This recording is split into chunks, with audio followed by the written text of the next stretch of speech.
Hi friends, మీలో ఎంతమంది French fries ఇంట్లో చేస్తారండి కామెంట్ సెక్షన్లో పెట్టండి. నేనైతే అప్పుడప్పుడు ఎప్పుడో బయట కొంటాను, కానీ ఇప్పుడు మాత్రం ఎక్కువ ఫ్రెంచ్ ఫ్రైస్ అయితే ఇంట్లోనే చేస్తాను. చాలా సింపుల్ అండి.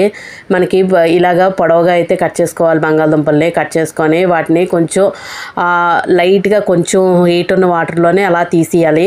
తీసిన తర్వాత వాటిని ఒక క్లాత్ మీద ఆరబెట్టుకొని అందు మీద చక్కగా కార్న్ఫ్లోర్ అయితే జల్లేసుకోవాలి.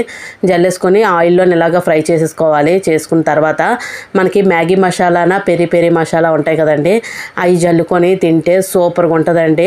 బయట మనం కొనుక్కున్నట్టుగా మంచి టేస్ట్గా అయితే ఉంటుంది. మనకి బయట చాలా తక్కువ అండి, 120-130 రూపీస్ పెడితే తక్కువ ఇస్తున్నారు. అసలు పిల్లలకి ఓ పక్క కూడా రావట్లేదు అనమాట. అసలు కేజీ బంగాళదుంపలు 20 రూపీస్ 30 రూపీస్, మహా అయితే 40 రూపీస్ ఉంటుంది. అలాంటిది బోల్డ్ చేసుకోవచ్చు. నేను ఓన్లీ 3 పొటాటోస్తో అయితే చేశానండి. చాలా ఎక్కువ వచ్చాయి. మనస్ఫూర్తిగా తినాలనుకుంటే మాత్రం ఇలా చేసుకోవడం చాలా మంచిదండి, హెల్దీ కూడా.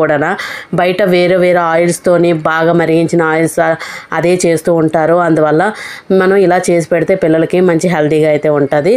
తప్పకుండా మీరు ఇలాగే చేసి పెట్టండి ఇంట్లోనే.